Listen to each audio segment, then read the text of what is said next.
We felt safe to walk around at night, you know. But now I wouldn't let my kids, and I have boys, I wouldn't let them out of the house after dark. If I do, it's like, you got your cell phone on, you better call me when you reach here, there, and you better be home at this time, okay? And safety tips. Okay, if you're going to college, you probably have visited that campus maybe 1 or 2 times, right? Do you know where everything's at? Do you know everybody there? So that's a big thing. You must know where you are and what's going on around you. Look at people. Look at their faces. Look them in the face. That's something we don't really have a problem with because we worked in law enforcement. But a lot of people, you just want to, And one thing that's going to inhibit that about what's going on around you is to be drunk. Exactly. If you've been drinking or you've been doing drugs, you're not going to know what's going on around you, and that's when it gets dicey because you don't know how you got to where you are and what happened along the way. Exactly. So you're not going to be able to do that. You're not going to have you're going to have a total lack of awareness if you've been drinking, and you may not even know that you have a total lack of awareness until the next day even. So yeah, kind of keep that in mind. And keep your head up, swing your arms, stand straight up. Because if you appear to be confident, that's going to keep people away from you. You know, someone that may be thinking, oh, she's an easy victim. I can get her. So, hold yourself together. In wrong place, wrong time. How many times have your parents told you that? You were in the wrong place at the wrong time. Look, you're like, oh. Don't walk alone in an alley or drive in a bad neighborhood at night. Don't go, okay, I'm going to take this shortcut across campus that you've never taken before at night. Bad choice. Okay. And car, how many of you have a car? Okay. Do you put your own gas in it? Yeah, unfortunately. Look, yes, okay. She's like, no. Okay. If you have a car, make sure you always check the back seat before you get into it. Because you're just so excited, you got a car, it's like, I'm going to get in, whoop, get in. Somebody could be in your back seat. Yeah. Look at you. So it's like, yeah, oh my God. No, yeah, that always freaks me out in the morning when it's dark, when I used to get up really early and go work out. Like, I'm like, there's someone in my back seat, and they're going to get me. I check my back seat, but what if there's someone still back there? And Check it before you get in the car. Do not get in the car and look over in the back seat. Look through the window. Okay. And people make fun of me for locking my car like crazy, but I don't care if they take anything out of my car. But I know people that's happened to when I worked in Dallas and stuff, and And you see it in horror movies? I've seen it in real life, and it's kind of scary. Are you equating college life to a horror movie? And keep your keys in your hand when walking to your vehicle, or even if you're walking somewhere you're not supposed to be alone. But if you're walking somewhere alone, keep those keys in your hand. And it's best to keep a key, pointed out, okay? In case somebody... If you're rifling through your purse, you're not going to know what's going on around you. Yeah, that's what we're talking about, awareness. Know where you're going, know your surroundings. And keep your gas tank filled to at least a half a tank, okay? Okay. Because if you get somewhere and you run out of gas on a lonely, dark highway, and then your cell phone's not charged, what are you going to do? Stand on the side of the road. Which will open you up to new problems. Yes. And your mom will be like, oh my goodness. Okay, go to the next And I would say one thing would be trust your sixth sense. Because if you are somewhere and you've had that feeling of creepiness, like this is a creepy situation, trust that. Yeah. Always, always, yes. Always. And we don't tell our girls that enough. You're not crazy. Yeah. And, just because someone's told you something and you feel completely different, go with what you feel. You feel kind of irrational sometimes, though. I know. We live way out, and so when I'm at home alone, I get freaked out, and the slightest noise just, scares the crap out of me. And I'm just, something's gonna come and get me, blah, blah, blah. And so I feel kind of, really irrational sometimes. But, if you're with someone, especially, if you're out in public and you're with someone or you're in a store and you keep seeing that same person and you feel really uncomfortable, leave. That's not irrational. Irrational is in someone's trunk. Exactly. And so you're better off just to go and get away from that situation. You can return to that store. They're not going to tear it down before you get back. But how you feel inside is usually correct. Y'all know that. And I would say don't be afraid on campus to ask that security guard to walk you from the library back to your dorm. Because when I was in college, there was a rate of assaults on campus. And that was something that they stressed to all all the females. And I felt crazy asking the security guard to walk me to my car, but I did it Yeah. because I didn't, they even had self-defense courses they brought into the campus. That's how bad it was. And I just, you know, your safety is more of a concern than feeling weird because the security guard's walking you to. As an adult, I've asked security guards Yeah. to walk me to cars sometimes because I was in a big parking lot all by myself. I didn't know who was all was out there, and that's what their job is. Even at my high school, the security guards like are Yeah. like when you have to go during lunch to go get something out of your car, like they walk you down there so because they build a fence and now you can't see from where they normally stand, and so Yeah. just like school, they're like, so Do what? We want to hear. Yeah, we want to hear. We want to know what's going on. Yeah. Give us an example. Yeah, like this guy in elementary, and he's like creepy. And I don't remember that. But he made you feel uncomfortable. Did he make you feel Remember we uncomfortable? had to stay in the cafeteria. Yeah, we had a lockdown. Oh, yeah, that was at our it. school freshman year. Well, we can talk Because about someone that. had Okay, like go to broken that out of video. jail or Oh, something you like have a that. and they were Yeah, that was the looking out slide and he was before. gonna come kill people. Yeah, we were like stay in the cafeteria. And nothing happened Yeah. at all. And I think also you guys need to be aware of not learning just the campus, but learning about the town. The town where you're in. And a prime example is my sister moved to Chicago to go to college. And she just wanted to go for a drive to see the neighborhood. And she parked in this parking garage and was walking through this neighborhood, and a police car pulled up next to her and was like, "What are you doing?" And she said, "I'm just taking a stroll." And they were like, "Get in the car now." Yeah. And she was like, "What?" They said, "Get in the car now."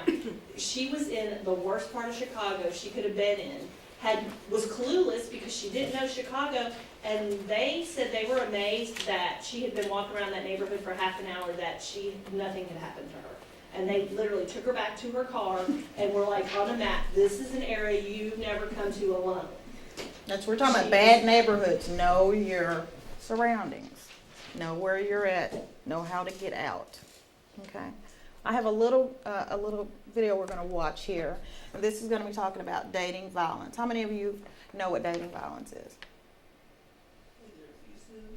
Abusive. What are some examples of being Like, they'll abusive? tell you what to wear, like where you can go, where you can't go. Yeah, that's good. so like verbal abuse. Yeah. That's also Yeah, that's included what- in it. Yeah. And physical. Okay. We're going to watch this video. Let me see if we can get it. Did you click on it? I tried to get this to play on the slideshow. Yeah, it has but I to be couldn't. on. Okay. It's on my Okay. thing. It's not working. Take it out and then we'll go to the thing. The jump drive. No. Oh, you want to? Yeah. Go down to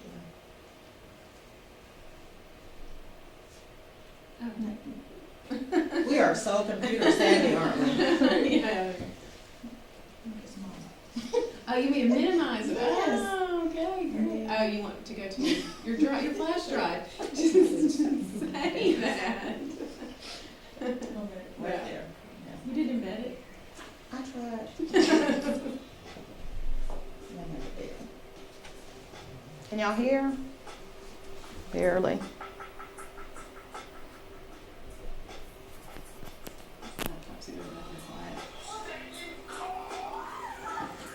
So controlling. I can't do anything without it. I mean, it's a big issue. It's almost as big as drugs.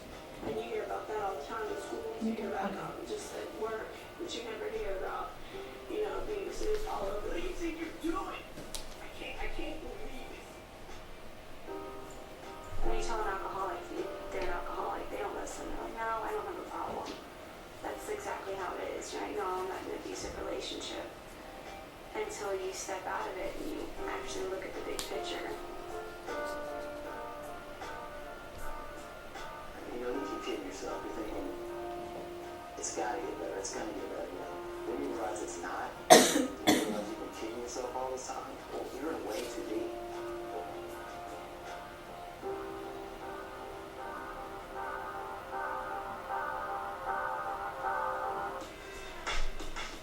It was our first day of high school. So it was like, there was new people, lots of new people, and he was there with his brother. It was basically like he didn't have the time for me at that moment.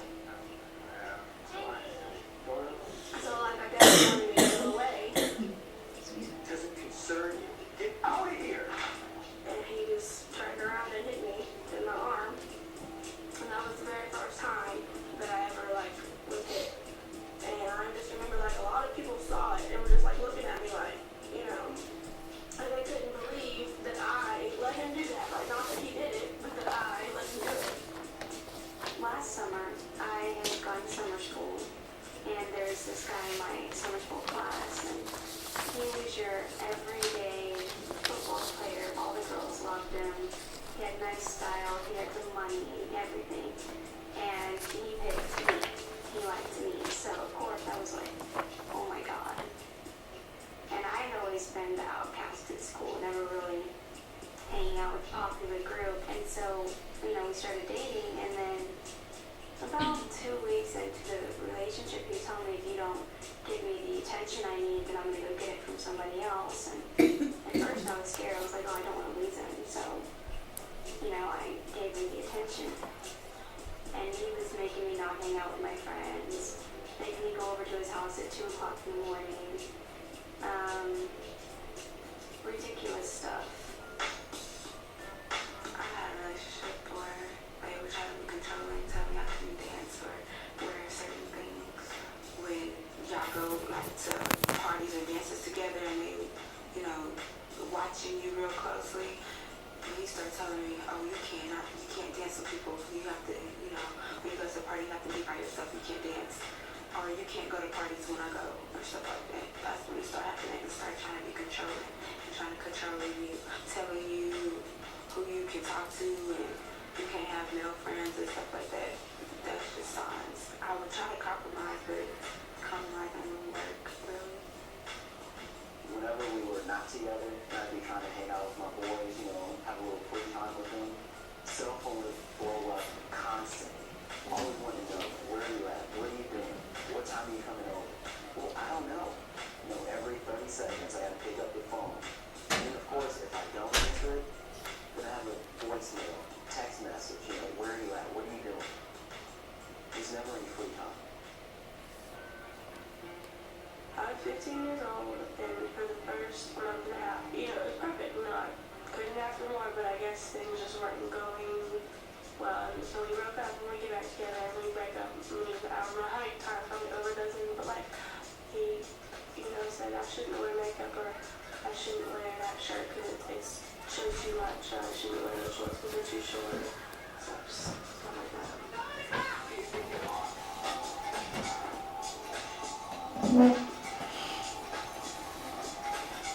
He wanted to spend all this time with me, but yet he could still have his own friends that, you know, he can go do that. But you know, I had to isolate myself at home. I lost all my friends and I didn't do anything except sit at home and watch TV. Something felt wrong.